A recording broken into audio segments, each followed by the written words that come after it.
Thank you, and good morning, everyone.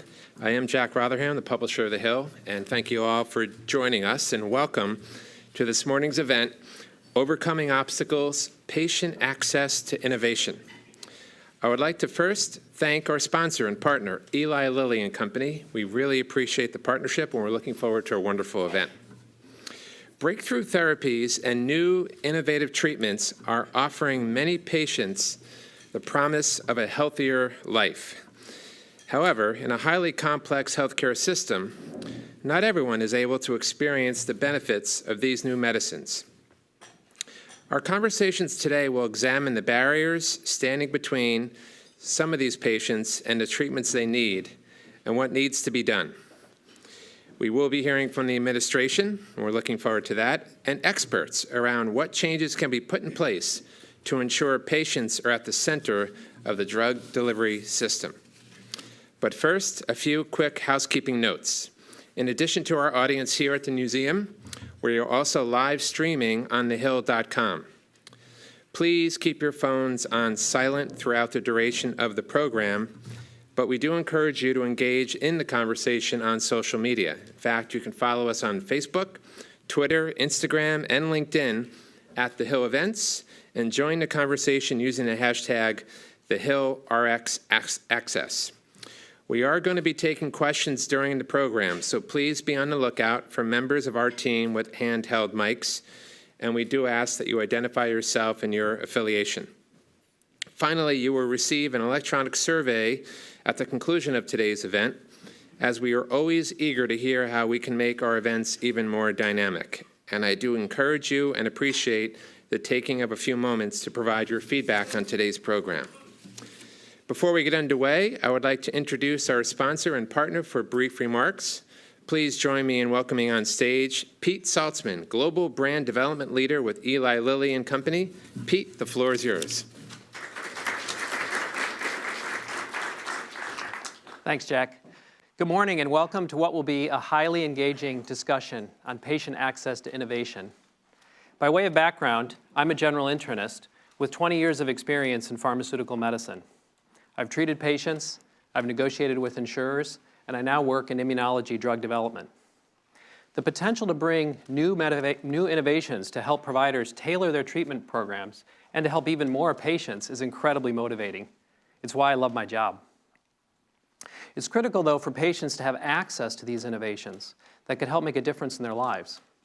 But access is a complex issue. I want to talk today about two barriers: step therapy and the rebate wall.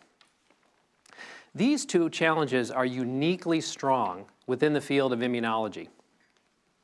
That's because one class of medication dominates immunology with indications across multiple diseases. This dominance can significantly impede access to innovation for patients with psoriasis, psoriatic arthritis, rheumatoid arthritis, or other serious autoimmune diseases, and can also impact access to biosimilars. Let's talk first about the rebate wall. It's used by large, established competitors to fend off new competition.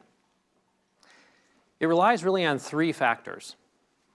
First, pharmaceutical manufacturers pay rebates to gain preferred status on formularies with insurers.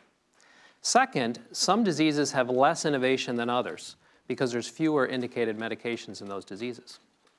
And third, and perhaps most importantly, a brand with multiple indications can bundle their rebates across all of their diseases. This, of course, leads to increased rebate volume, but can also lead to increased rebate stickiness if some of those diseases have less competition. Okay, so how does this play out in immunology?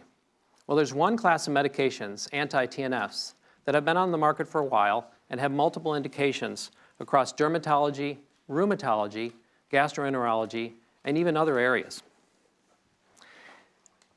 Brands in this area bundle their rebates across all the diseases for which they're indicated.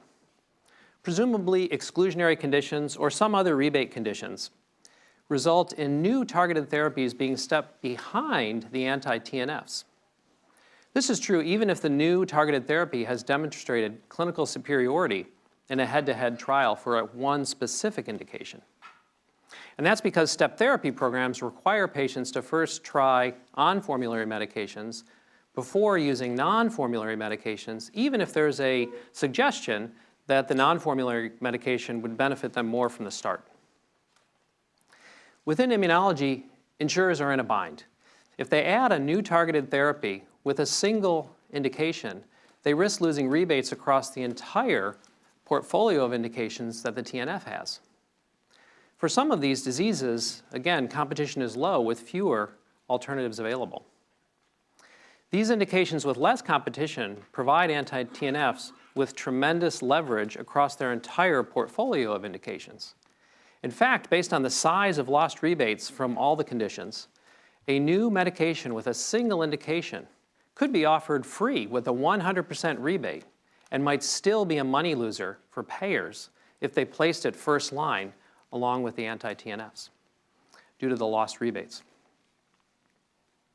Let me say that again. Theoretically, a targeted new medicine designed for a single autoimmune disorder with a head-to-head superiority study in one specific disease and offered to insurers with a very large rebate might still not be offered to patients first line due to lost rebates across the entire bundle of anti-TNF indications. With this rebate wall erected, it's no surprise that patients are forced to go through step therapy, sometimes failing one or even two anti-TNFs before getting to the new targeted therapy, even if that new therapy is the preferred choice of the patient and the physician, and even if that new targeted therapy had a head-to-head comparative trial. Look, this practice isn't good for patients. It's actually also not good for the healthcare system. Recent research found that individuals whose insurer requires step therapy and who had either rheumatoid arthritis or psoriatic arthritis had lower medication adherence and worse treatment outcomes than patients whose insurer did not require step therapy. That means these patients suffered more pain and more arthritis progression. Given that lower medication adherence is associated with poorer outcomes and higher medical spend subsequently, it's clear that the rebate wall costs the system more rather than less. At Lilly, we believe that patients should have access to the medications prescribed by their healthcare provider. And with that, I'm very much looking forward to a productive dialogue today. Thank you to the Hill for organizing this event, to the panelists for their time, and to all of you for your interest in this important discussion about putting patients first.